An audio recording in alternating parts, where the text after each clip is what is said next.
What is up, everybody? Welcome to another episode of Rock and Roll Gypsy Diaries. I'm your host, Andy Thunders, the Rock and Roll Gypsy, and I am here with the Microdot Gnome himself, Gary Lee Connor, Psychedelic Madman, Howdy. and Axe Slinger for the Screaming Trees, There's and the Purple Outside, and Dog and Cat Lover to the T as well. We'll probably see a bit of your cat there as well. I thought David Duet was joining us with the cat club. House right now. So. How are you doing, man?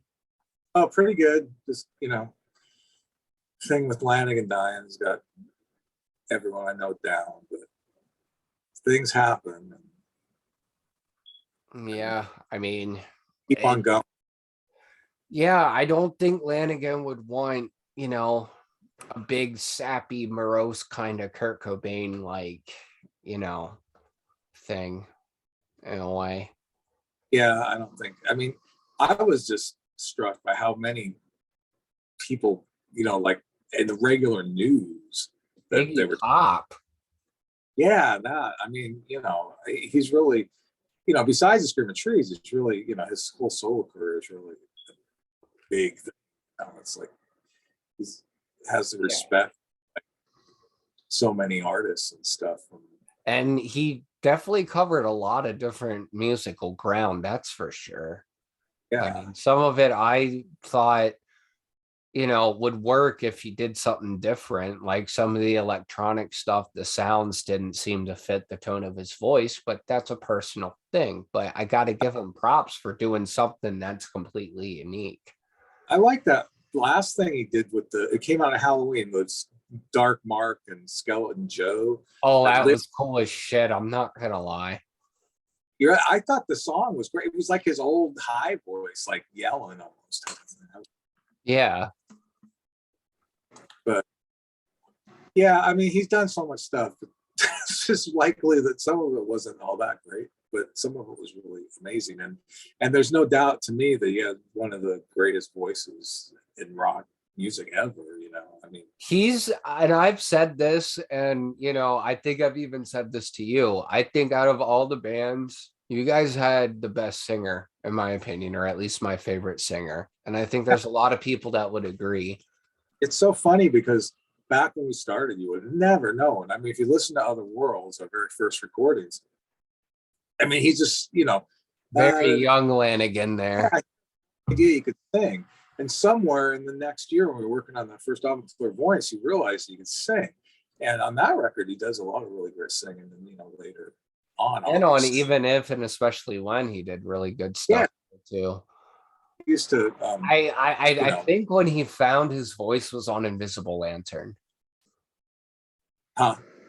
I think he really found his style, his more deeper tone on Invisible Lantern. That's when I feel like he found his voice.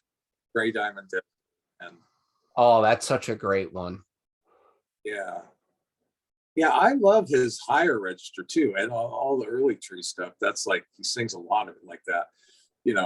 Although the one song, I love Black Sun Morning, but he hated trying to sing that because I was just listening to the demo of that. I got my 4-track out from, and listened to some old demos, and my voice on that was just like that, like really high screaming thing, and he did it pretty well. I don't think I did very well on my demo, but he never liked singing that song.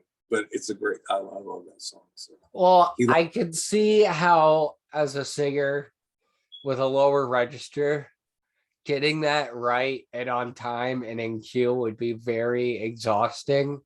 But god damn, you're right. What a hell of a song that is. He has the sounds like you're about to murder that fucking wall pedal with your foot. He has the upper register. He just didn't like to use it. I don't know why. I mean, it probably hurt his head or something. I don't know. But he could sing great. This is high. Another of my favorite his vocal performances was on the cover we did of Darkness, Darkness, the Youngbloods, Jesse Colin Young song. Yeah. On some soundtrack of Arnold Schwarzenegger movie, True Lies. That's what it was. And his voice, he's doing this high, it's like darkness, darkness. It's pretty high. and it's fairly mellow high. It's some like a completely different voice for him, but he does it. It's like just really amazing. Yeah. I mean, it can't get too much better than probably two of my favorite singers are Lanigan and Steve Marriott. So no, both of those. Oh, not bad choices. Yeah. But I mean, I just, and I gotta say, for all the shit that's been said and stuff, you always, and I've known you personally for how long now? 2, 3 years going Yeah, on now? several years. Yeah, I think it was I think I before. met you right before as the virus kind of happened. Right before. Yeah. And even though there was, some shit that, was going on, you still always gave the utmost respect and honor to Lanigan where it was due and always, spoke highly. It's kind of like if, estranged family members, people I Well, think yeah, forget yeah. that. That was the Screaming Trees were really like, especially in the early days, were totally like a family. I mean, they were part of our family, really. Like Mark Pickrell and Mark Lanny used to hang over at our house all the time, and then they sort of ended up working at the video store in Yeah, our I was family. gonna say, didn't Mark work for your parents? Yeah, for at least 2 or 3 years there, and then That was a job he was good at it. He was the only guy who could be a well, dick enough to take we people. used to sit in there. Hardly anyone would come in, and we used to just listen to records all the time. He'd have me run it like turn like and he'd have to listen to songs over and over and over again. Like we used to listen to, I remember saw a Hyacinth House, a Doors song from, I think it's not from LA, I think it's an LA Woman. We used to have to like play it again, that song.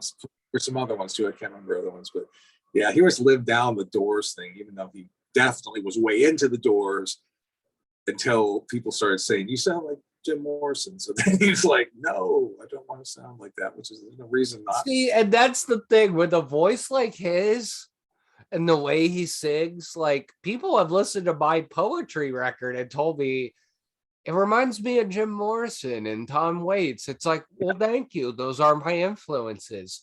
Why get pissed off at being? I don't know what he was bent out of shape about sounding like Jim Morrison for, but I don't know.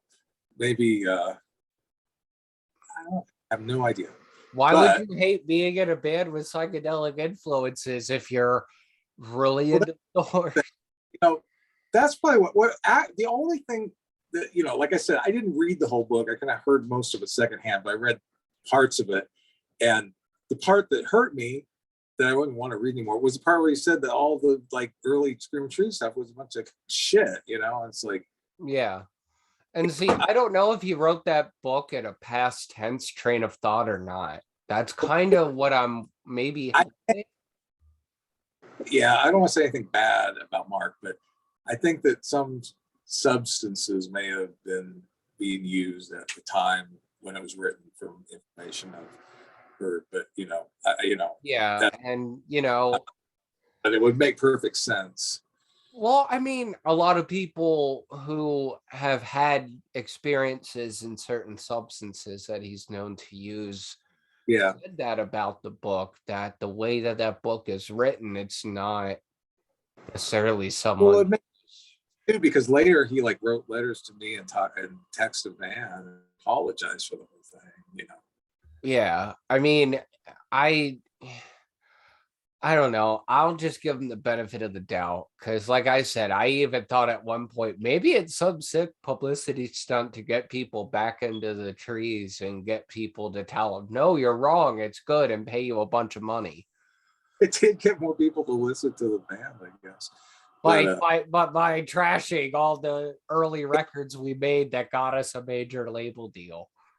Yeah, I know. It's like, and the thing is, it's like, yeah, he was, I know how much he loved the songs I wrote. That was like, it would make my day when he'd like, this is like, for instance, End of the Universe. I wrote that song late one night and I'd like had taken some like tranquilizers or something. It was the only song I ever wrote. One of the few. I don't think I probably when I actually took some kind of drugs. And I was laying outside watching, like looking at the stars. And I went back in and our house, wrote it on the 4-track, and I can't remember if I wrote it all. It was pretty much sort of a stream of consciousness thing. And the original thing had this like whole huge poem and stuff in the middle and stuff. And the next day, Mark came in, I was like, hey, what have you been working on? Well, listen to this. And he was just like, yeah, this is amazing. Mama. Didn't you say he said the same thing about Ivy on Invisible Lantern? Yeah, Was he like mad you didn't show it to him on the last record or something? Like I wrote that one just like a month or two after the one time I took acid. And I was kind of embarrassed by it for some reason. I don't really know why. I thought it was too something. Maybe it was just too personal, the acid trip, because it was like some of the imagery, some of that acid trip imagery. Because the ivy on the wall, actually, I still have. That was ivy. It's actually an old San Francisco poster. Oh wow! I'm not gonna lie. I thought ivy on the wall. I love the way that you creep and crawl. The creep and crawl. I kind of thought that was a Manson reference, the Charles Manson thing. Could be. I can't remember the exact. My lyrics were pretty close. He changed some of those. I can't remember if he. See, he just like take like I'd have like a lyric that wasn't quite cool, and he just like change 1 or 2 words and make Wasn't it? Rain falls down like hard like souls in Winter Song. An example of that. Did that? Yeah, that was his line. Yeah, and like in well, like for instance, like End of the Universe was one-way trip to the end of the universe. He made it one-way ride to the end of the universe. So that was a little cooler, not quite as it's funny because I never knew that, End of the Universe, which, I can kind of see where the druggy feel comes from, or the druggy inspiration. Yeah. Taking acid and staring at the stars one night can do that too. One of these days, I've just listened to the original. I'm gonna release that and hear because it's pretty damn psych. It's like you drop some acid and listen to this. It's really pretty crazy psychedelic stuff. As crazy as Vegetable Man by Pink Floyd with Syd Barrett? Probably close. I mean, that you can't get out, but that's one of my favorite songs. I can't believe that. That's one of the reasons that they like decided. I mean, he was out of it, and just not. But that they were upset that was going to be the next single. That was. I thought Apples and Oranges was a lot more bizarre than Vegetable Man. Well, Vegetable Man was like 20 years ahead of its time, man. It could have been a fucking like early 80s like punk thing or something. I was gonna say that could have been a Green River song. Yeah, I mean, Vegetable Man is like that's like the shit for Syd Barrett. He was like it.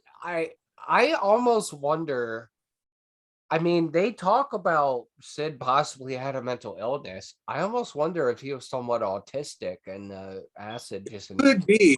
Well, if you watch, if you see pictures of him from the like 66 and early 67, he's really on the ball. He's into what he's doing, like he's playing guitar and stuff. And then the later 67 ones, he's just off looking, or like the American Bandstand thing from America. Yeah. Completely not there. Totally, there's an absence in his total. Yeah. Sid's not there. Yeah, he's not there. It's like he's not even inside his head. It's like really. Yeah. Obviously has something. It could have been autistic, but considering the rest of it. I know that there's certain attributes that I think to some of the personality traits in him. If he took too much acid or was dosed constantly, I can see where that could exacerbate a functioning into. It's really sad how the rest of his life he never could come back to what he'd done, and he just completely, he never realized that what he had done was this amazing piece of art. All his songs from the early days, especially considering that even after he was out of Pink Floyd, he was still their muse. Oh yeah, I know. He was even like The Wall was about him, a lot of it. Over half The Wall, Wish You Were Here. I think he even dropped in on a session on Shine On You Crazy Diamond as they were recording that. He gained weight and had shaved his head and his eyebrows. Yeah.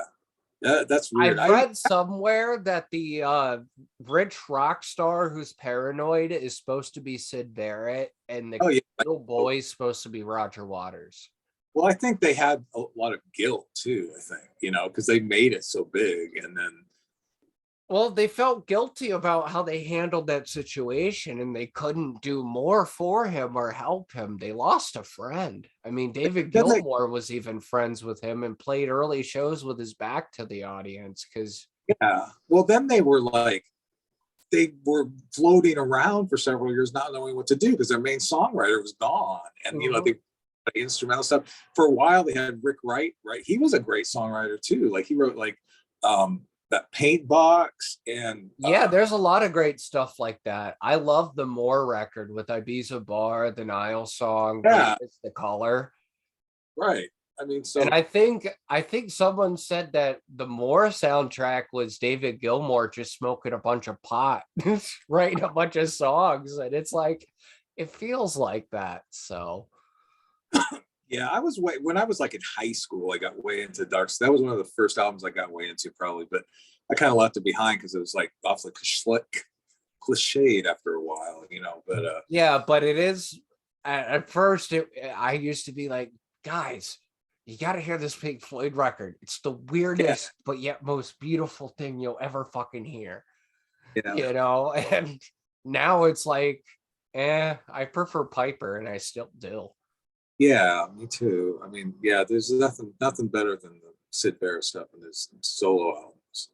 Yeah, he was in I read recently the last few years that he was in another band with Twink, who was in Pretty Things and Yeah, I think some of those guys, I think, didn't part of the Soft Machine play on the Madcap Laughs? yeah, I believe so. And yeah, there's a song of uh, Rick Ayers, or what's his name, Ayers, Robert Ayers. I can't remember what his name, but the Sid Barrett plays on too. But yeah, he was in. They called it Stars. It was like Oh Twink. yeah, that was after. Yeah, and that was kind of the end of it. I think they did a couple of shows and some stuff. This did. They got some bad reviews, and he kind of got. Yeah, that's what I read, and And then he just kind of floated off into space, into wherever he lived with his mom for until he was 60 and died. That was kind yeah. of sad. But And I gotta say, there's a lot of people who like found out where he lived and bothered him over the years. yeah, yeah, and there's like interviews where they like talk to him, and he just like, yeah, I'm thinking about going back to London or something. It's just like he didn't really say anything, but he was just uncomfortable with that part of his life, which And is it's really just like, I think his sister said that he watched that special about him and he said it was nice to see some old friends, but some of the music was a bit too noisy for him. I'm like, oh my God. that's funny. Yeah, but yeah, Sid Barrett's always been like one of my big influences. So, He's you like know, that. Unfortunately, he's known as an acid casualty, but I think that's really unfair because yeah, I think it was more a health thing. I mean, I think that he just like had, and people didn't know what to do about people who were having mental problems back then. This is kind of like, well, yeah, it was the 1960s, and it may be exacerbated by taking acid. I mean, I don't know. Maybe Absolutely. I mean, plenty of people did acid like every day and came out of it okay, mostly, yeah. I suppose. Although, Well, I mean, you could tell they're a space cadet, but they still function, yeah, the one time I took acid, it really was like I took way too much. It's funny because we were playing in California, in Santa Cruz, California. We had actually our best show ever. It was like a couple hundred people there. And the first time it was like the crowd was really cool. It was like, and then some guy came up afterwards and said, "Hey, like, you want to send me a record and I'll send you some acid." And yeah, I gave him my address and I was like, okay. Then about a month later, I get like a letter with like 5 tabs. I had no idea. So I took one and then thought, well, it's not doing anything like hour later. And then I took another one. Then I took all of it. Like after several hours, I was sitting like, completely. I had it out for about 24 hours. But Oh I my God. profoundly for at least another year, I think. And, for better or worse, I wrote a lot of the Invisible Lantern and Even If and Buzz Factory songs right after that. So that was really Well, I influential. mean, at least it gave you something there. Yeah, it helped. I mean, yeah, I remember I actually had a paper I wrote down like what had happened right after, like during the trip, and I lost it. I wish I could find it. It'd be interesting. That would be really interesting to put in a box set of all this Well, stuff. the first part of it was just completely like I was so out of it, I couldn't remember what was going on. I said a bunch of psychedelic weird stuff, but then like later, it kind of got wearing on too much, and I got pretty not feeling very well. So it made me. The one thing that was actually good, I think, is it made me not want to do it again. So I never did do it again. I'm probably could have had plenty of opportunities with all the drugs and stuff around the trees over the years. But I mean, yeah, I'm not gonna say I won't ever do it again, but I don't. yeah, It's not something I'll just like, hey man, want to take some acid? Yeah, man, let's do it. It's not I like know. that for me. They do it for fun. But if I would have taken just like one tab, maybe I would have been. I don't know. It's hard to say, but it definitely affected the band. And the thing was, it was like I was so the LSD was such a big part of all the music I was listening to. It was like, what is Yeah. this? It was Isn't really, it funny how it starts to make sense? yeah. It really changed society back in the 60s. I mean, if you look at what society was like when I was born, like in 1962, compared to like, 1970, it was like completely biggest social change that there ever had been in America, probably. Yeah, watching Just look at documentaries, they're like Vietnam vets coming back who left in the early 60s were coming back to a completely different world. yeah, I They know. had re-education. Yeah, right. Women don't prefer to be called girls anymore. Right. Yeah, I don't know. Yeah, that had a lot to do with the band, but yeah, it was interesting though in the early days how Mark was completely sober though. I mean, he had such a bad. He was like started off when we started the band, like being a massive like drug dealer addict, like hellion in high school, drunk all the time, had like trouble with the law. Yeah. He did it all. He'd already lived a full on like insane party in life when he was 20, 21 years old. But Yeah. then he had that accident out in the pea fields, like where he got run over by a truck and nearly died. And didn't break his legs, but they were all swollen up. And that's when we first started the band, And he Yeah. stayed, as far as I know, he may have relapsed some, but as far as I know, he stayed sober for about 5 years until the second time we went to Europe. And then he started smoking pot. I was gonna Because, say in his book he mentioned smoking pot, and everybody was like, "What?" yeah, so that's weird because the album Uncle Anesthesia, he wasn't drinking, he was way into smoking pot. And his voice sounds different because of it. It's like got more of a mellow, lower tone. And then unfortunately after that he started, well, actually it was kind of for the band. It actually him when he started drinking after the van accident we had. We had two vans, one with equipment. He was riding with two other guys. And it was like the Uncle Anesthesia tour in 1991. And we were in Wyoming and the van flipped on black ice and nobody got hurt, amazingly. It was like, the van was totaled. And we like got rental vehicles, got to Chicago and like a hotel and trying to regroup, decide what we're going to do. And he started drinking and he didn't stop. Kept drinking like all through the tour until he started doing, unfortunately, heroin probably about a year or two later. Yeah. But yeah, but the thing was with Sweet Oblivion was that drinking made him really social. He wanted to hang out. You had mentioned before how he actually wanted to write songs with you and actually wanted to interact and hang out as a band. Yeah, we did. That was like the first time since the very early days. We all like he'd come over to my house and just sit there. Like I remember, like we wrote "Shadow of the Season." He was sitting in the chair, and he was like really into baseball cards at the time. He's probably going through his baseball cards or something. And I played stuff on the guitar. He's like, "Wait, what's that?" And he like, "Yeah." And I don't know if he had the lyrics already, but he came up with the first part. The now where it's ended, that part. And he's like, "Okay, that's cool. Now write the rest of it." And he goes, "Yeah." Like, okay. So I came up with the rest of it, and like I had part of the lyrics and. Yeah. That song, but that a lot of the songs in that album now. We had partially done stuff like Butterfly was a song that I had that was like it had the chorus was something like Bye Bye Butterfly or something. So it was a similar chorus, but the verses were like this story about a king that turned into a butterfly. And it was like totally Okay. elegant. Very Donovan. Yeah. Oh yeah. Totally. Totally Donovan or Kaleidoscope or something. And he turned it into something really dark and twisted. Yeah, exactly. So we came up with a different, verse, and then he. Knocked But it on we its didn't. fucking head, which I actually really like that you guys did that, Yeah, example though of like we had that song, and so we didn't even know what the chorus was going to be. Yeah, he didn't know he was going to use the butterfly thing, and we got to New York to record the record, and we had a lot of songs like that where we didn't really have the lyrics. We had like the melodies and stuff, but we recorded the music. And then it came time for him to sing, and he disappeared right before that off of a several-day drunk.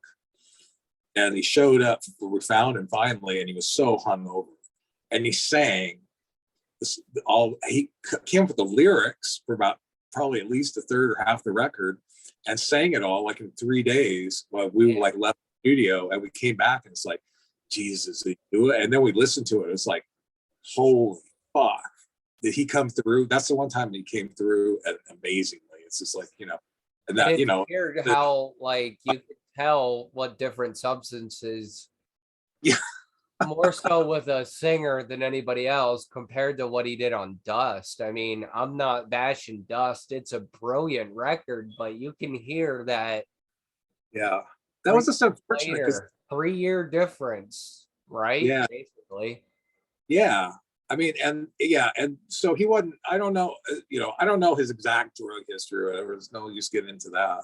Yeah, you but don't yeah, do or it was that, more like but sober for several years. Then like pot was Uncle Anesthesia, and drinking was Sweet Oblivion, and then after that, the dope just got him and took him over, and it was we couldn't get him to we couldn't get him to come over to write anything. The one time he was over actually wrote anything, it was like Gospel Plow was the very beginning of it. We were in the other room. He was lying in bed, and he's like, "Yeah, that's cool." Let's like start singing that. And but the years later, I didn't realize this is an old gospel song that he put over. But the rest of the song, band, yeah, it's funny because there's even fanciers that don't know that. I posted the Bob Dylan version yeah, of his self-titled 62 record on a free right. for all Friday, and they're like, What? so that's where this song came from. Yeah, right, exactly. I didn't know An that. old traditional song. I didn't know that till like 10 years ago. It's like, I didn't. So, And that's yeah, really funny. yeah. So that's what, unfortunately, he just didn't, even though he forced us, he put us on the gospel plow, like made us like, he had us like we're slaves writing songs, both me and Van. And I stayed I just got married. My wife was living. And didn't he like do a bunch of solo stuff in the Mad Season record while you're like, Season thing and his solo album Whiskey for the Holy Ghost while we were writing these songs. And every once in a while he'd come over, mostly he'd come over and nod off on the couch or something. Or, oh, that sounds kind of cool, but it wasn't anything like Sweet Oblivion, unfortunately. And then when we got in the studio, like the whole mood kind of changed and everyone got along really well. But when it came time for him to sing it, this wasn't, he just didn't quite do the same. Even though it was great, it wasn't quite as what he'd done on Sweet Oblivion, unfortunately. well, I mean, and in all honesty, not to make comparisons, but I know he was a friend of Mark's as well. You could tell that in between the Alice in Chains records and that last record with the three-legged dog, you could tell Lane, as good as he was. Yeah, I don't know why everyone was so into heroin stuff. I mean, everyone just, I don't know. I mean, I was always the guy in the band that didn't do I smoked pot once in a while. I drank once. I mean, I was fairly I don't sober. know. I always read the cautionary tales of rock stars who overdid it like that as what not to do. Yeah. I don't know. Heroin never sounded fun to me. No matter how many times I've seen it done, no matter how many times I've read about how good the high is, the effects that go with that don't seem to equate to worth it to me. Yeah, I've never done it either. And I've never smoked a joint and said, what would be better than this? Yeah, right. Fucking heroin into my arm. Yes, I'm sure it must be like, like codeine. I was taking codeine and hydrocodone and stuff. And I'm sure it's like way more. If that stuff alone is like, you feel like you want to take it again, it's like, that's not good, because it's like, Yeah. because it can mess your body up, especially with the Vicodin stuff with the acetaminophen, like kill your liver or something. Yeah, like I said, the other effects that go with it don't seem fun to me, but I guess to each their own. Like, That's coming from someone who's a big Johnny Thunders fan. yeah, right. Well, yeah, there's nothing glamorous about heroin that I can see. It's everybody I've ever known that's like done heroin, something bad stuff's happened to them. I Yeah, mean, get that's the through sad thing is at you least. have a documented history. I know. I mean, Mark managed to get through 57 years of his life, but if he would have Well, not maybe, just Mark, you got Kurt and Andy Wood and so many others that you were kind of, whether or not you were friends, you knew them. yeah, You were all yeah. comrades in a way, I guess.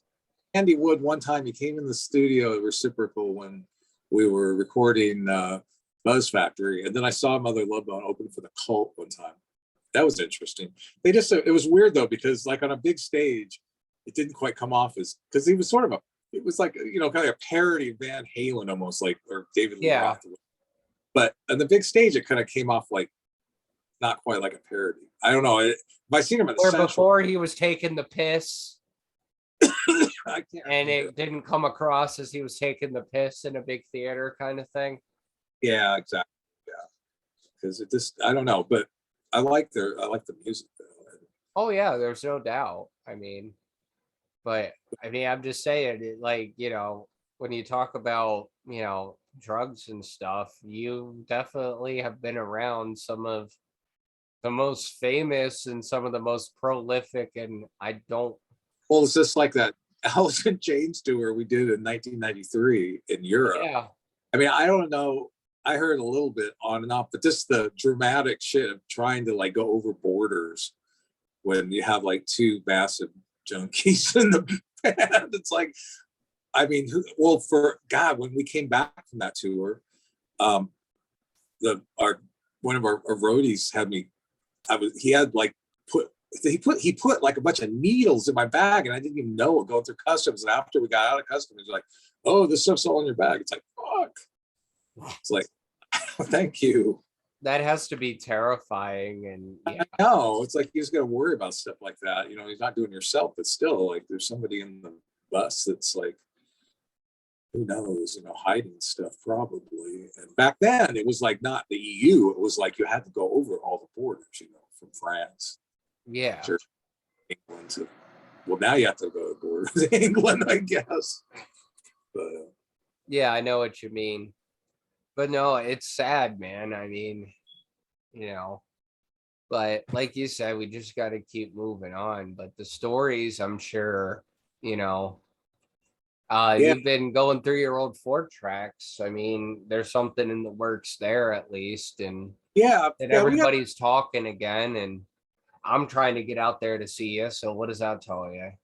In a way, I guess it makes everybody realize how short things are and how you gotta, if creating's your bag, man, do it. Yeah, you got to keep doing it, otherwise it'll end. That's how people will remember what you were, is by listening to whatever music you left behind. I'm pretty sure that's been quoted as a Mark quote on one of the many things I've seen. Oh, really? Yeah. You're gonna create, do it. Yeah. There won't be time later. But Yeah. Maybe at least maybe you could be sort of blessed that maybe you didn't get as big as Nirvana, so that way we won't have an 8 LP version of Sweet Oblivion every 10 years. I never wanted. I don't know if Mark really wanted to be famous. After the book, I kind of got the idea that maybe that was sort of like he just wanted to be famous. I don't know if that was true or not, but I think I said that in the interview or two. That he was maybe just trying to use us to be famous or something. But no, it was way better. It would have been nice to like make a living off of what we do, and Mark did that to some extent. I don't know how well living he made off of the stuff, but he had to work and work and work and work and keep going. And he did so many collaborations, did tours. and that's like, on the other hand, like I've like had an actual life, had a daughter and like lived at home with my wife and just, had and at the same time been able to do music that I love too. So that's I didn't make a trade-off to give up a life to Yeah. have music, and maybe, if we would have been famous like Nirvana, maybe we would have had to do that,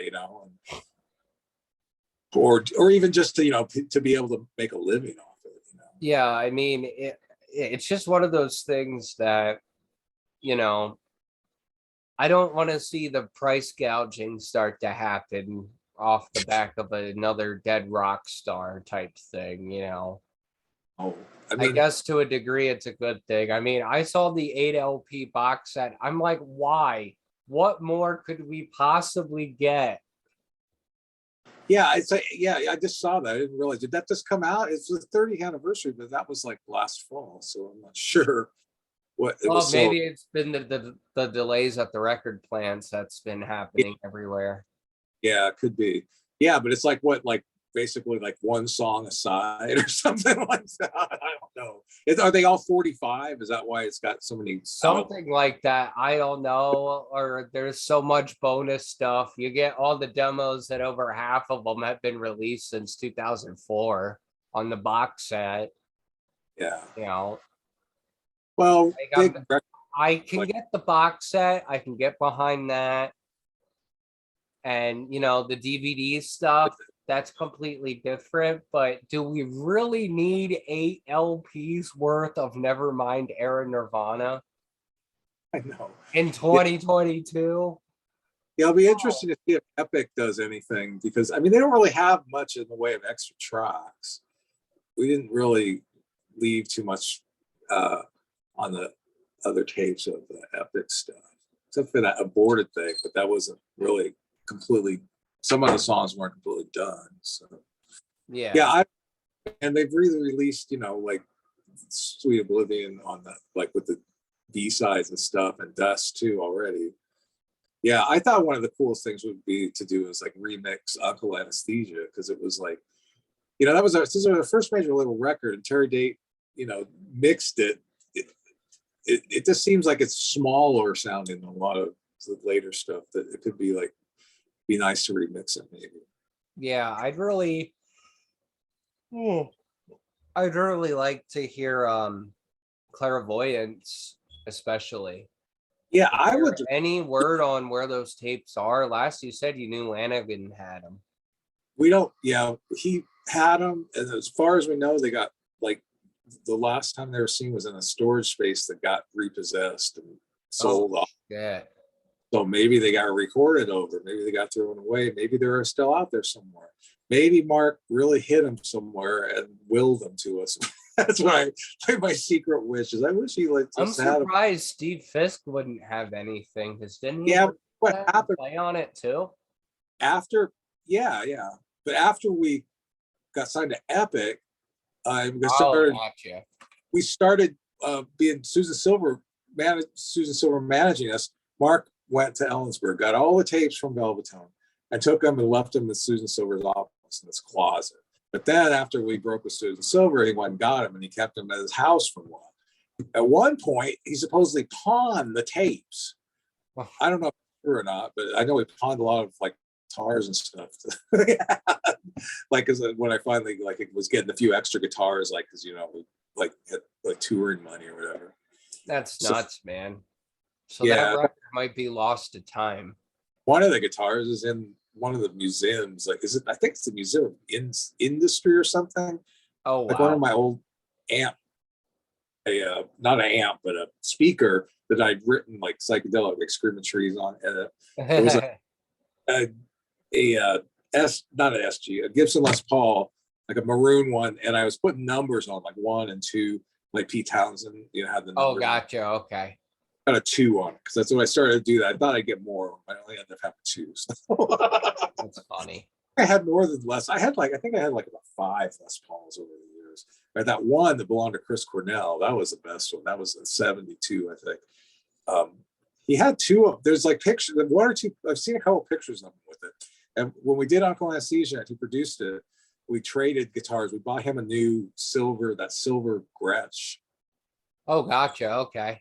Bought him that. He gave me that guitar, and I used that for years. That was my main best guitar. But then band got it stolen or something. I left it in Seattle and I moved to New York and then to Texas. But I don't know. Somebody probably has it somewhere. Doesn't know that they're probably sitting on a gold mine. Chris Cornell's cars. It's like you could probably sell that thing for maybe, I don't know how much, but probably more than a couple thousand. That it would be worth if it was just, you know, just It'll be worth as much as someone's willing to pay for it. Yeah, I mean, I bet, you know, somebody paid like $50,000 for it. They knew it was Cornell's guitar. I mean, if I could see it again, I probably could identify it. But yeah, I drew a sun sort of thing with gold paint on the front of it. It was probably worn off by now. Last time I saw it, but I don't know. If anybody ever sees the interview, have that guitar. Or if anybody has the master tapes to clairvoyance, please get a hold of us immediately. Or yeah, all the SST records, the clairvoyance and the SST records are all missing. Everything's just missing. We don't know where it is. If we do where we do, maybe you live in Texas, you can get to the Superstore. I thought, well, we've been trying to like get our records back, but again, so unresponsive. He just won't. People like order stuff from SST Superstore. I don't know if they ever get it, but I see stuff on Facebook. It's like, do you ever get the stuff that you ordered from SST Superstore? You know, I don't know why he even wants our records. I mean, he can't make that much money off of them. I've ordered St. Vitus records from the Superstore and your records, and I've always gotten them. It take a while though. They still have really anthologies. I don't know, when was that? A few years ago? I don't know. I didn't get that one. I didn't bother. Yeah, but they still have that on vinyl. Every once in a while it shows. But I think maybe the people say they're not very good quality. That maybe he doesn't even have the master tapes and he just got them off a CD. I can tell you that they're definitely not pristine remasters or anything like that.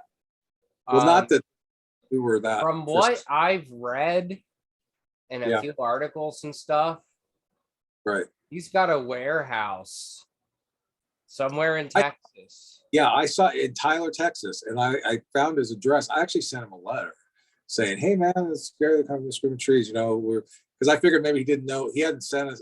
He actually paid us on and off over the years, but it's been like probably 2010 last time we heard from him. And in the meantime, you know, he's put everything digitally for sale when people actually would buy digital stuff, like in the early 2010s and mid like 20 years ago when streaming took over.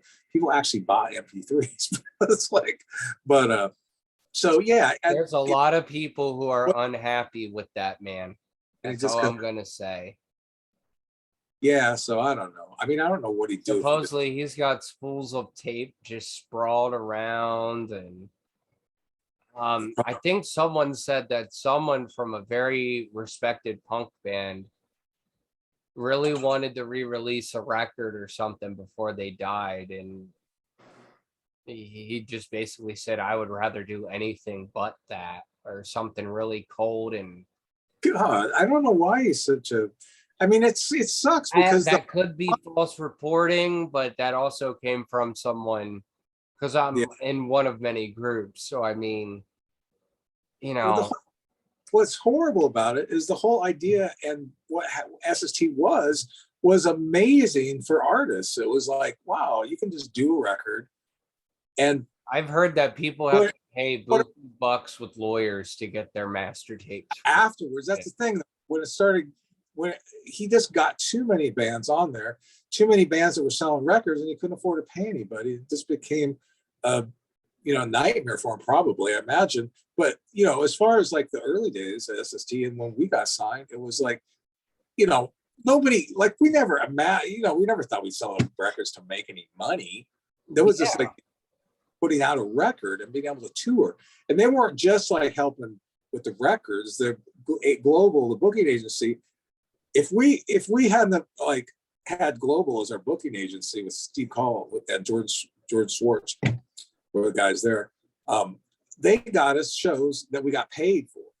We were making $250 to $500 and getting it, not like, Yeah. one time when we didn't get paid the full amount, like off of like probably like, like 5 or 6 US tours. And so that was because they had set up a network where, the whole where Black Flag had been touring in the early 80s, and that was where we were playing, the same places, same promoters. And they knew if they wanted to get the other bands on Global, they better pay the less. So that was it wasn't just, it was like a package deal. It wasn't just the records, it was like the touring thing too. Well, I mean, maybe there's a reason why Henry doesn't want anything to do with that. Yeah. Yeah. I mean, it just seems very uncool of someone from a band that's known for being so cool to do. Oh, well, but he never, but after like about 1990, he wasn't known for being cool because he wouldn't pay anybody. I don't know, especially after he got, after Dinosaur Jr. got bigger and he had Sonic Youth and he didn't want to pay anybody. That's you see that happen a lot these days. My friend Blaine Cook and the Accused AD. I'm sure you might have an inkling possibly of, that, but it's the same thing with that.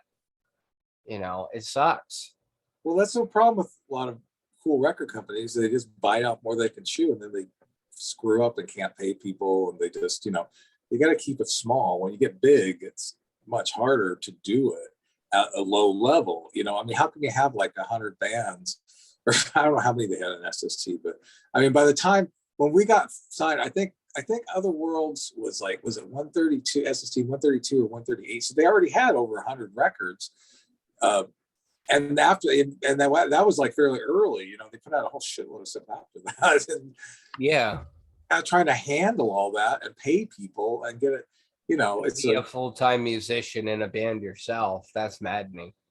I wouldn't want to have a record label. Van had that Strange Earth records that he was trying to do, but then he just let it go.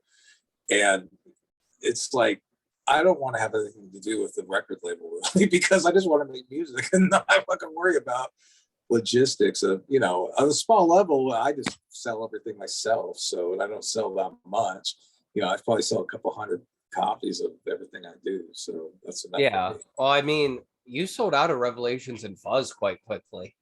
Yeah, I only had 50.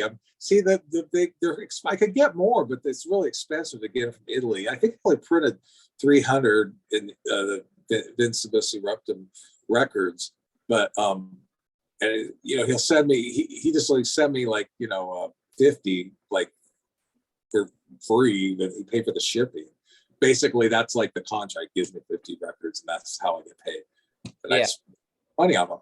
So that's cool, but he's got more of them, I think, but it costs him a whole bunch to get them shipped, So. Yeah, I bought a cassette because the vinyl sold out so quick. I was like, I gotta get this fucking record. I hope you'll release Opposite of Christmas on a physical format at some point. I'm kind of like in limbo at the moment, but I've got a couple of ideas. Band's got a truck and some people to help us and stuff.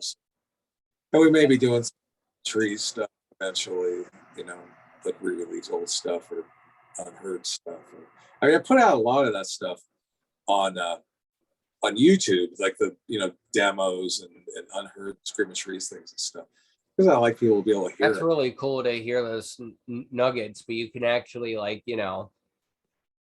tinker with them and make them sound maybe a little bit better and bring stuff back out that you couldn't hear. Like Jack and Dino to mess with them.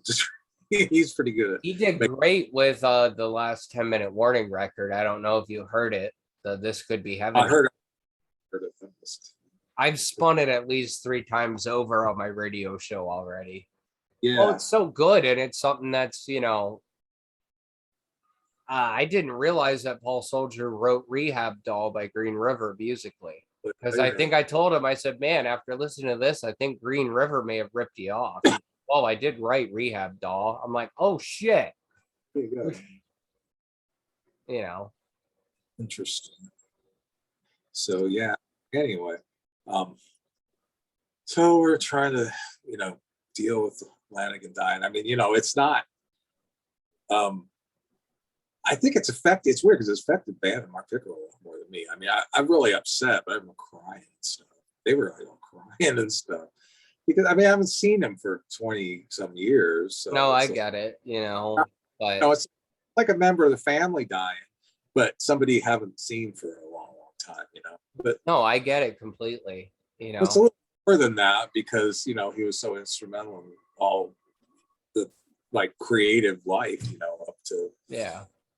Amber too. So Well, I yeah. mean, at least in the very least, you guys were able to, despite the book coming out and everything, you guys were on speaking terms and at least on friendly terms. The last, well, let's see. The last message I said, that song that came out, that Living Dead song. I heard that and I was like, I just texted him, man, glad to hear you're back. And he had the COVID and stuff. And he was like, yeah, good to hear from you or whatever. And then, but before, I think it was a year and a half ago, right after he moved to Ireland, he sent me this was after he apologized in a couple of texts.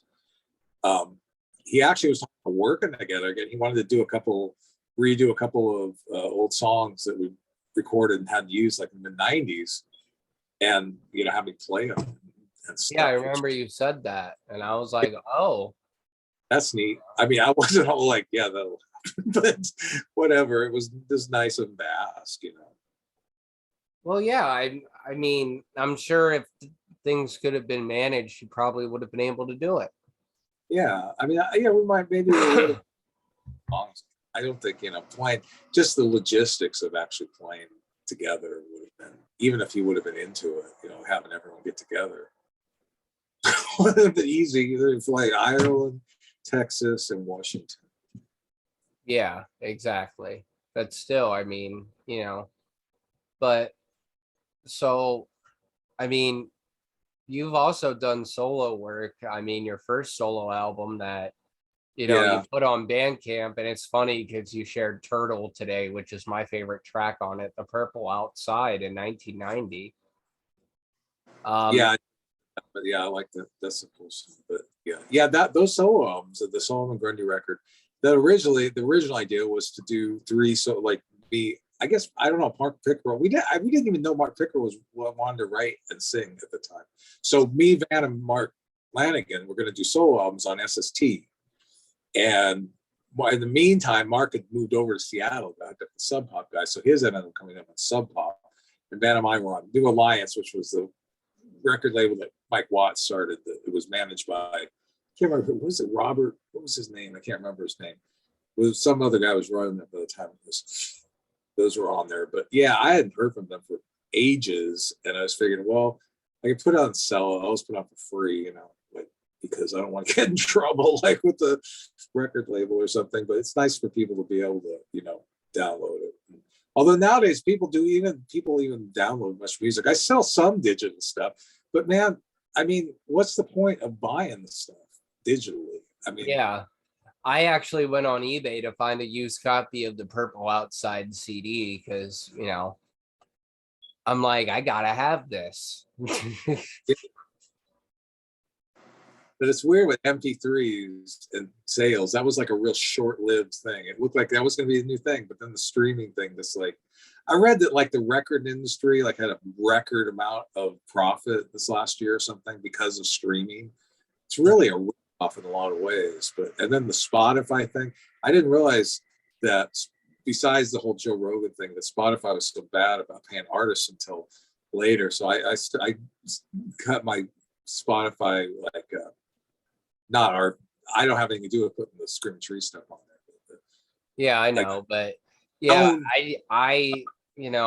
I kind of had an inkling because I'm friends with a lot of different people on different levels of the business, and they've actually Spotify's been bad about even recording proper chart numbers and proper yeah, streams, and over to that's not music. good for if you do that on Wall Street, really bad things happen. Yeah, I'm You using know what that. I mean?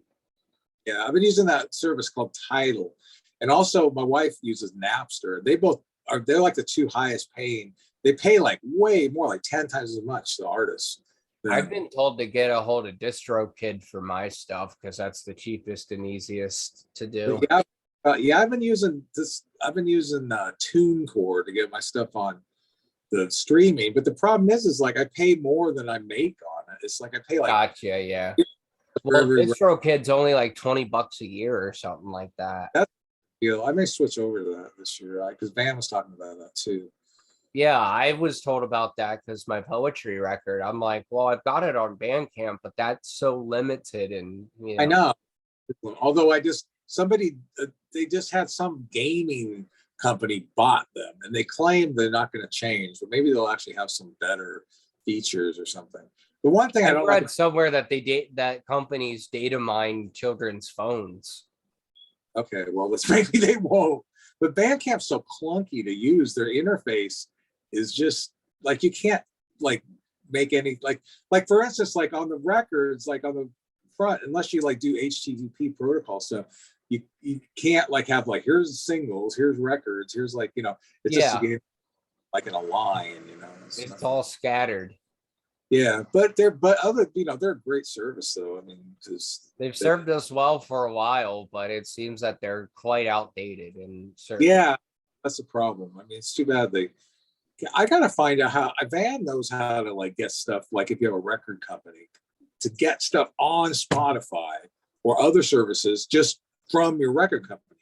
Because why it's like why can't artists just like access it themselves and have to go through some middleman? It's ridiculous. Yeah, it is.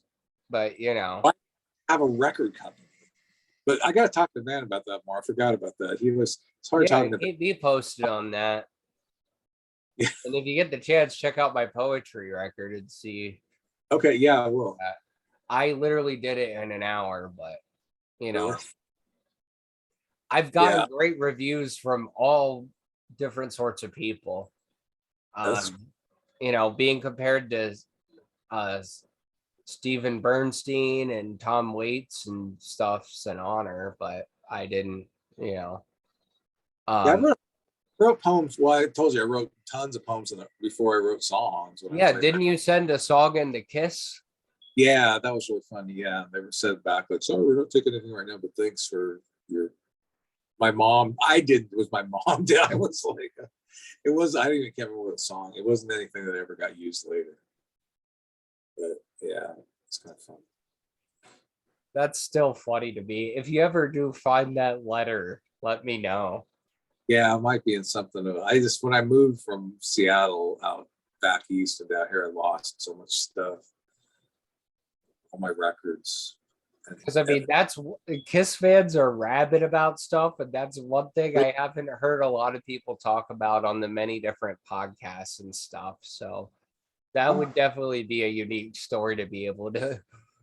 Yeah, yeah. If anybody in my family, I mean, I have like all these It's brothers. hard to think that a rock band would be able to do something like that with the way music is nowadays compared to how it was then. Now. But, yeah, I mean that's the problem with major label music and just music in general. That like it's like you feel like you're an outsider when you're just starting. It's like why can't you just But that's what we found out was that like there was a way to do it yourself. To Yeah. do a clairvoyance, and then we even on the level of SST, it was still really pretty much DIY. It was just like a network of bands that were helping each other. Yeah. That was what the 80s were all about, was all those bands like touring, putting out albums on indie labels, and then that you know got wind of the major labels, and it turned out I think that the reason that it hit really big was because Nirvana was just so damn good. They were Yeah. great band, they were great. Kurt was just an amazing songwriter, and I think if it would have been another band, it wouldn't have happened the same way at all. I don't think Pearl Jam. I respect Pearl Jam because I think musically they really, have a lot of integrity, but I just never really been into the music much. Yeah, I've never been into Pearl Jam either. It's just a personal taste thing. I don't think it's anything. Yeah, I have to agree with you. I'm more in the punky psychedelic vein Yeah, than, you know. Right. I'll reach for a Screaming Trees record or a Love Battery record or a 64 Spiders or a Cat Butt record before I'll grab a. Van's doing better now. You know, he was like laid up with that. In early December, he got stomach pains, and it turned out that he had like a stomach ulcer that they had to do surgery on. Oh Then shit. emergency surgery. Then he got pneumonia. Oh fuck. COVID. He didn't have COVID, but he was having a hard time because the hospital was full of people with the virus, and they didn't. They were, you know, it was in ICU. He was in a coma for 2 weeks. Came out of it. He couldn't talk. He couldn't walk. Finally, like about a month ago, I started talking to him again so he could actually talk. And he's still working on walking. He was doing a lot better the last few days. Damn, I'm doing my best, man. I still haven't really had to have I still haven't gotten to talk to him really, but why? Yeah, it's like he's hard to talk to because he just blabs on and on and on. I shouldn't hear me say this. He just blabs on and won't let you get a word in edgewise sometimes. Sounds like me and him would get on great. I just Well, plus we have so much, you know, old stuff to talk about, not just the band, but old family stuff and new family stuff. Oh yeah. But yeah, he's actually in a band now with Ron 9. Oh really? Band, yeah. And I've been trying to do a thing with Van called Dr. Severn is Insane. It's like a thing from the space hippie Star Trek episode the name came from, but we had that name way back in the late 80s. We're gonna have a band with just me and him. Do it, man. Yeah, I'm waiting for him to send me files. It's like a file chase. Like I waited for months. We had like he did a bunch of stuff on it, you know, for like cakewalk files. And I waited for months for him to send them back to me. Finally, he sent them back to me, but I was out of town and I couldn't download them. And then the download expired. And so then I'm waiting to send them to me again. And then we had, actually Jack and Dino played drums on it. And oh, that's cool as shit. Back vocals, yeah. There are a couple of older songs that we never used from years ago. That's really cool. That's another thing we may do. It's called Dr. Severn is Insane. Who was anyways, you watch what's it called? Way to Eden, Star Trek episode. Yep. You'll see the space hippies. Yep, I'm a nerd. Yeah. I mean, so many of my songs probably have something to do with Star Trek. Oh, the original Star Trek, a little bit with Next Generation, mainly the original Star Trek. Yeah. Oh man. So is there gonna be another solo record by the Microdot Gnome? Yeah, I've got all these songs that I try. Like I said, I got busy with working on helping my daughter for about 6 months.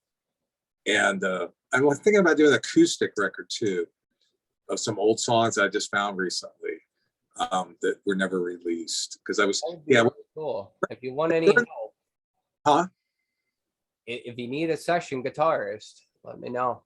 Okay, I'll send you some shit.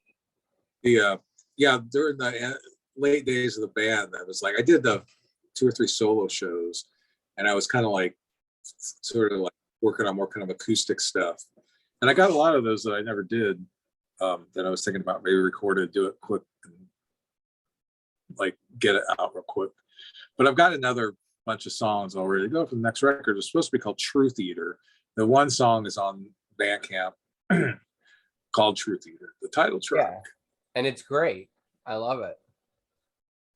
Yeah, so eventually I'll get that out. I just have to let the muse come to me, so to speak. Time is right, it'll come. That's how it happens with people like you and me for some reason. Can't force it. I guess it's just hard dying makes it sort of like, well, maybe I better do that. Because you never know when you're gonna go. Right. Well, I mean, like I said, I'm trying to do some things myself, you know. Yeah. But you know, at the end of the day, what is it that you love about music, Gary? Oh, let's see. Well, I don't know. It just transcends everything. I mean, it's like, you know, there's not much to the world. You know, the world doesn't have a whole lot to other than art. You know, if you take art away from the world, what is it? There's nothing. You know, it's like the void. You know, and I believe in the void. I'm not Christian, and like pretty much an atheist. So definitely I believe in the void. But the only way to fight against the void is to create, right?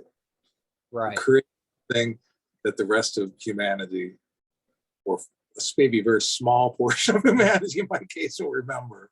Then you'll live on somehow in some small way, you know.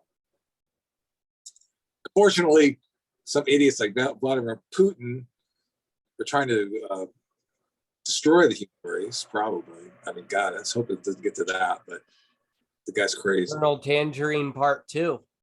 Yeah, exactly.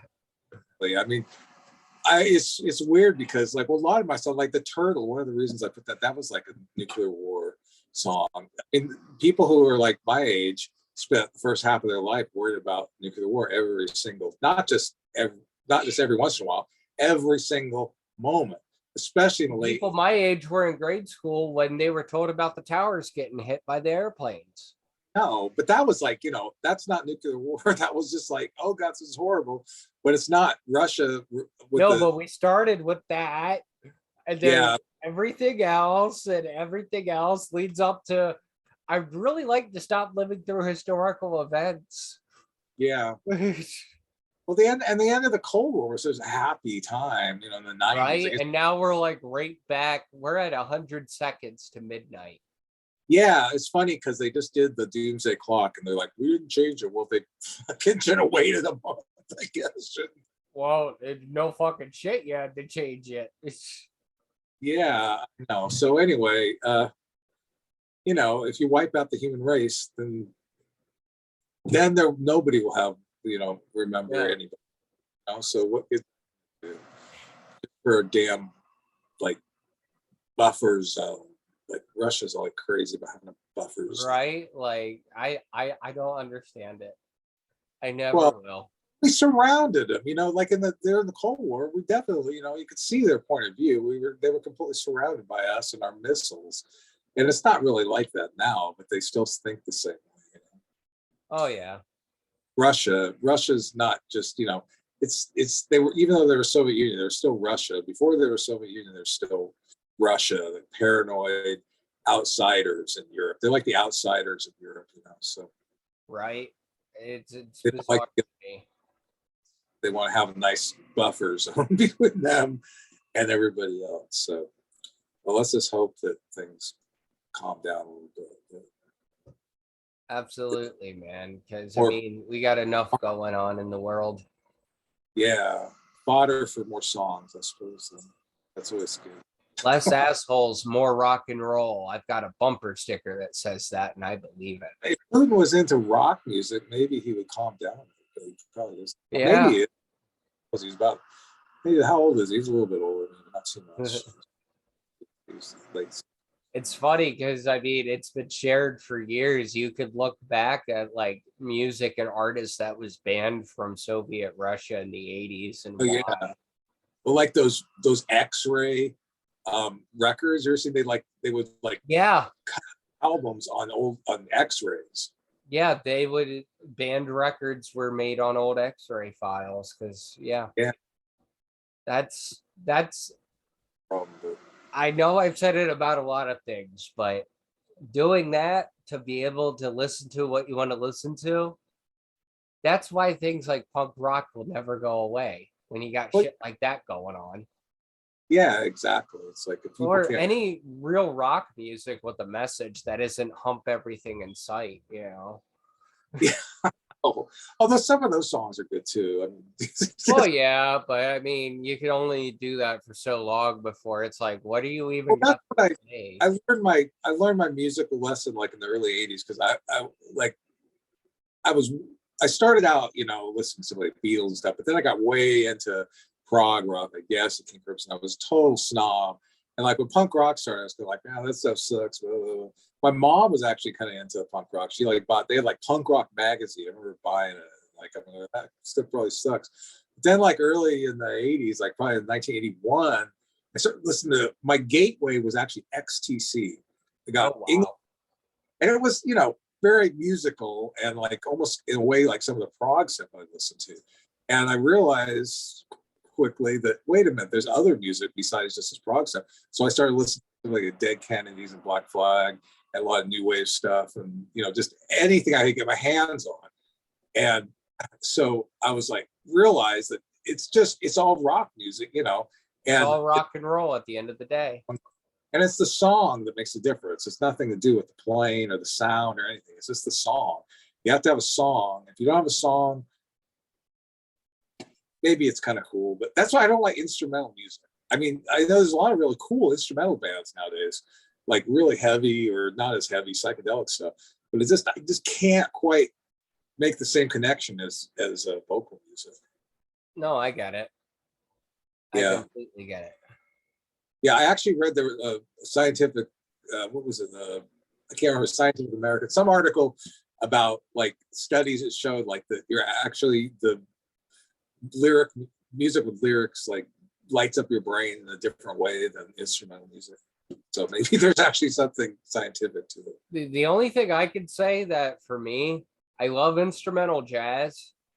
Yeah. And I absolutely love surf music like Dick Dale and stuff like that. But that's different because it's almost like he uses the guitar to come up with like almost like a vocal melody at some points. You know And what I mean? yeah. Like I like Amon Duel 2, the German krautrock band. Oh, Like that, I've been getting into them. I know, like they Play Yeti regularly. Oh my God. or what song it is, but it's like 20 minutes long. And it starts off and there's no vocals or it's like, is this gonna be the vocals? And then about like 15 minutes in, wait, here's the vocal part. It's like, okay, you know, so Yeah. but I don't know. But yeah, I love all rock music. So do There's I. songs I don't like, or a few particular bands, but you know, I like even like the 80s hair metal. There's, you know, good stuff from there. It doesn't matter what it is as long as it's music. It preferably It has, makes you feel something. yeah, And yeah. usually it takes something with merit to make you feel something. So Yeah, like trying to find new music is really cool nowadays too, because there's so much of it. I mean, people will like complain about, oh, music, there's nothing good nowadays. It's like, well, they didn't go out and try to listen to things. There's actually too much. I mean, I can't keep up with everything. You know, it's like yeah, there's a me lot. neither. Like, I can't keep up with everything and I don't pay attention to the charts. So what does that yeah, tell you? charts are, yeah. What's popular is this crap.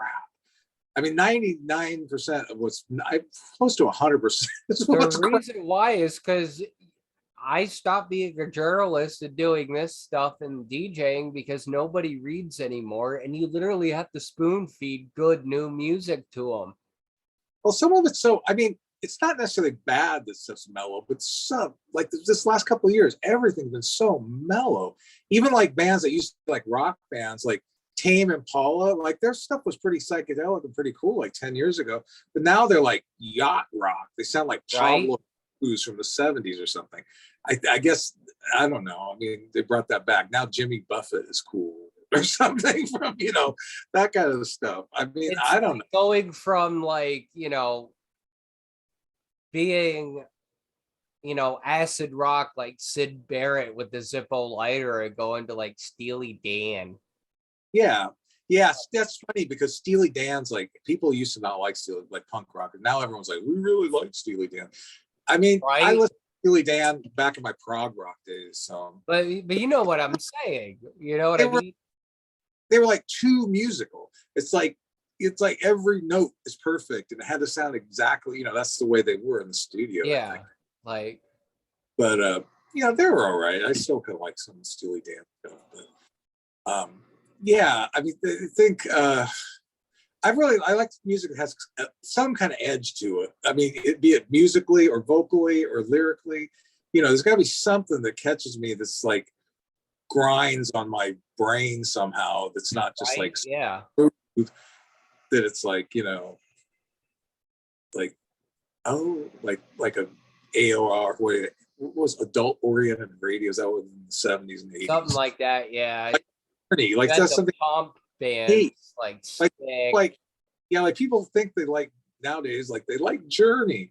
Journey was the complete antithesis of any kind of like rock. It was just like antiseptic, like big label schlock. Soulless schlock. Yeah. It's so smooth and produced and everything.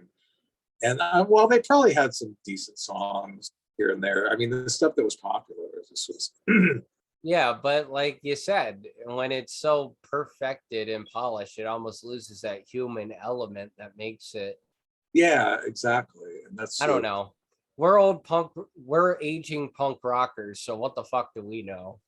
yeah, right. I just know what kind of music I like. When I hear something, I know I quickly will either like it or not like it, you know. So if I don't like it, There's some stuff I like that sounds like utter garbage, and I admit it, but I love it because of that.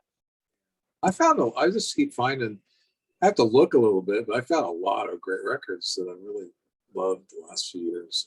I can't ever think of them. Like when I'm like, which record were those? What did I like from last year?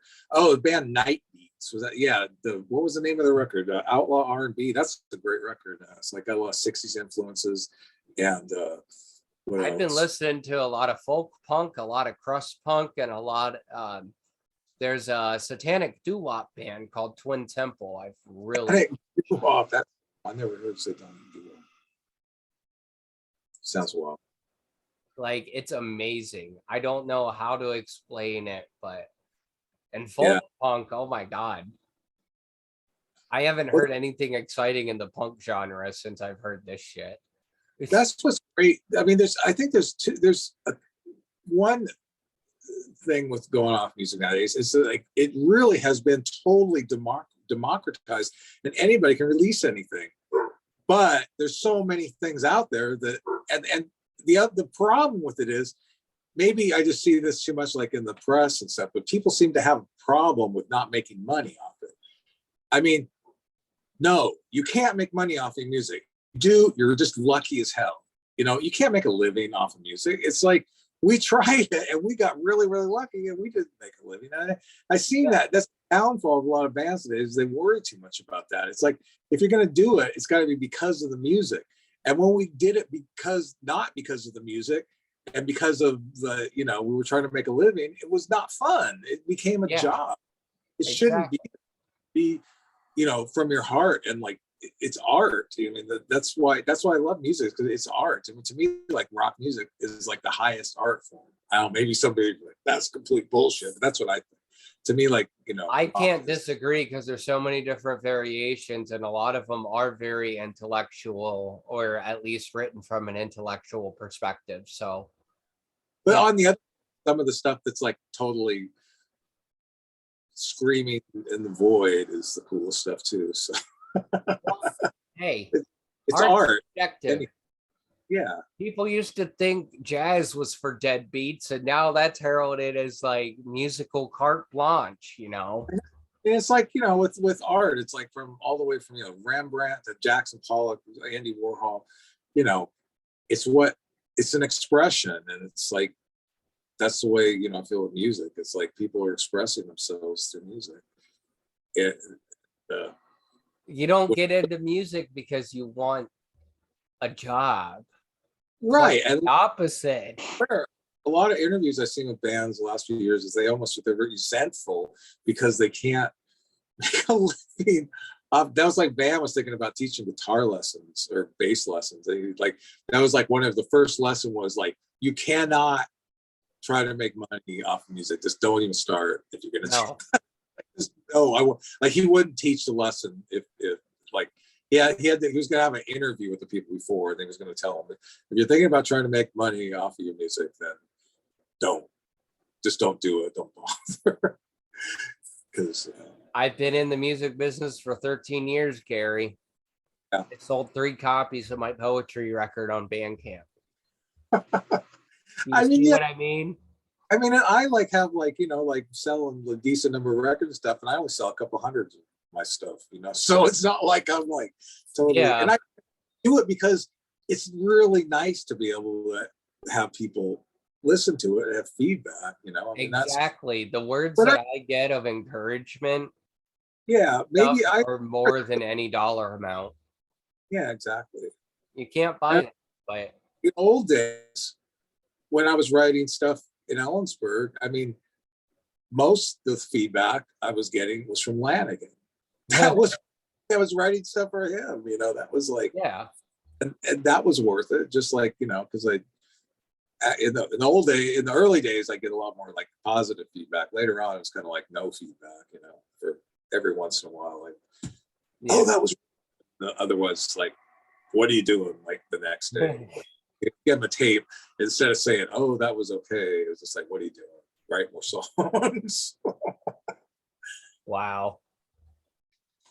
Yes, it was a job, even though we weren't really getting paid. Really, we borrowed money from our managers that managed Metallica. That was how we lived off of the like the last few years of the band, was borrowing money from our Metallica managers, Bernstein and Bench. Bernstein and Bench. Oh my. Yeah, they were like the big time Yeah, I managers, and was gonna say they were the big honchos then. they took us because they wanted to get into the new grunge or whatever. Oh, gotcha. They got Smashing Pumpkins, like they were doing Smashing Pumpkins on the Melancholy and the Sadness record. And yeah, but they It's the just suits for flannels, guys. Mark was way too into the drugs by the time Lollapalooza came along, and they ended up dropping us, and we probably would have dropped them otherwise, but it just wasn't cool. When your manager's like, it's like we were working for them. Your manager's supposed to work for you. Exactly.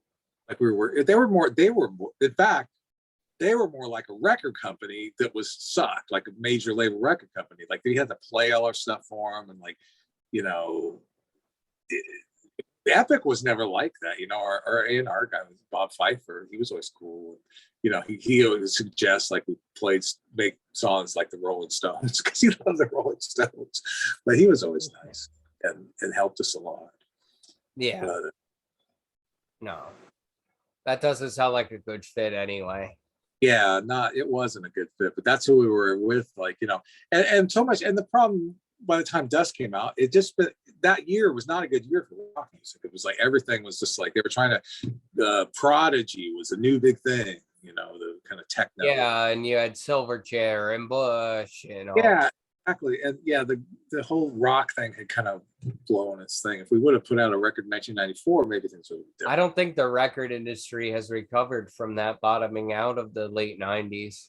Not really. And then the whole stopping of buying music thing didn't hurt. But apparently, from what I read, at least, the streaming thing's pretty damn lucrative for them. So maybe they'll stop complaining. It's making those companies money. I know. It's like there's nothing worse than hearing. I mean, it's almost like we hear major labels complain about like not making money. It's like, shut the fuck up. And on the other hand, Now it's they're like, making record profits. Wow. I know. Yeah. Well, plus it's like it's kind of nice to hear. It's like, yeah, they're not making any money. That's cool. It's like, hey, you guys get just desserts or something. I don't know. Yeah. I mean, major labels could serve a purpose, I mean, and they can be okay, but they just are, in the end, they're just for money, capitalist. So Parasites sounds more like it in a way. it's too. Epic was always pretty cool about putting out two or three. I was gonna say you don't have any horror stories, but you've been around enough artists who. No, yeah, I know. Like I've plenty of friends who like Blood Battery got signed to what label? It was Paula doing, and they just like they sold something like 4,000 records, which now would probably be a lot, but back then it was like, see you later. Yeah, or nowadays that's punk rock gold or platinum. The Fluid, who was probably, even though they were from Denver, they were one of the Seattle bands, even though they played, and one of the better ones too. The Seattle scene, they were always around, always playing. They were one of the most amazing live bands. They were probably as good as Look at Girl Trouble. Girl Trouble, yeah, too, exactly. Like so many of the bands, just but yeah, the Fluid, they got on Hollywood Records, and then that went south. I mean, yeah, a lot of bands just got signed, and that was it. The end of them, unless they just kept going on a smaller label or something. even Iggy Pop talked about that in the 60s in Detroit. You know, the record companies have always been like that. Well, yeah, exactly. It's just, I think that they happened on a lot of really good music in the 60s and early 70s, and then they just kind of like tried to keep finding it, and they just take anything. I don't know. Yeah. Well, you can only tell people what's cool for so long before they find other stuff that's actually cool. Yeah, well, fortunately, because of punk rock, which in some ways did get pulled up by the major labels, and the indie scene in the 80s, which took a little longer to get like pulled in by major labels. At least, that's what like solidified rock as an art form, I think, was that time between, the Ramones, Sex Pistols, up through like, the LA punk scene, the Yeah. Black Flag, Turks, and Well, then, even the other waves of punk bands coming out of England, like Crass and that too, were yeah, extremely artsy and right. And then like in the US, all the bands, a lot of them were on SST, Husker Du, and the Meat Puppets and Dinosaur Jr. X. Yeah, and Sonic Youth, and those were the bands that were like, you know, really were like artistically really cool and special. Yeah. They had sort of directly to, and it was college radio that would, Yep. that was like, yeah, people don't think much about college radio, but without college radio, the whole 90s thing would never have happened. That was what was Well, the, yeah, you can even go on YouTube and listen to an old performance of you guys on a San Francisco college radio show promoting clairvoyance. that's where we got our stuff played, was on college radio stations. That's where all the bands got their stuff played. Like my wife was a college radio DJ in the 80s Yeah, in South wasn't Carolina. Bleach considered a college radio staple and then they blew up 2 years later? Yeah, who was? Nirvana's Bleach record. Yeah, oh yeah, I'm sure they were. They have the other thing of the English thing. See what happened? Oh yeah, The Everett True. blew up in England. Yeah, ever true. Like in 1990, like all of Mudhoney and Nirvana and Tad went over there, and it got Yeah, really big. there's footage of Nirvana playing a full show in Linz, Austria. There was like this blowback hype from like, like coming back to the States. Like, man, they're huge over there, and now they're huge. Yeah, like in 1990, that was like when underground started getting really big, and it was like, they're selling 50,000 records and stuff like that. And the next year it was like nuclear explosion type thing. Yeah. You even said before, one day at the Paramount, you all were hanging out, and the next day everything was Yeah, the Nirvana Paramount show, Halloween in 1991. Everyone was just hanging out, like a regular show, talking outside, and Chris was like, yeah, we sold like 300,000 of the fucking Nevermind record. And we're like, my God, that's insane, Yeah. You must have like tons of cash. Yeah, right. I mean, they eventually did, but they sold a lot more records than that. Yeah. But all right. Is there anything else? Let's see. I don't know. I just mainly, remember Lanigan, best voice I've ever heard in my life, probably, at least that I knew. But I still think he's one of the best voices in rock music. And and yeah, and the thing, I know, like a lot of people want to like say like, oh, he was asshole, drugs, all this stuff, but like Van and me, we've just been, and we've got reason to think, bad thoughts about him, but we've just been thinking good thoughts. There's no reason to dwell on any of the bad stuff in the past. Just like celebrate the music he did. And God, I mean, if you haven't got into him, or if you're just in the trees, I mean, he's got this unbelievably huge solo like career. I mean, he does, albums, collaborations. I mean, there's just like a whole treasure chest of stuff there to get everything into. from rock to electronic blues, honestly. Yeah, I know. He really tried to like, stretch his voice into different areas, and was successful in some of them, I think. So. Absolutely. And I hope to hear new music from you soon, Gary, as well. Yeah. When it comes, it'll come, and I'll get it out on Bandcamp or maybe somewhere else. At least on Bandcamp, right? And I'll be hounding you for a copy. Yeah, I'll send you one. But all right, guys, if you like what we're doing, interviewing people like Gary Lee Connor, the Microdot Gnome, leave a comment, like, and subscribe. We'd love to have you here. Bye. And I'm Andy Thunders. And that was my good friend Gary Lee Connor. Until next time, guys. Peace, love, rock and roll. Already.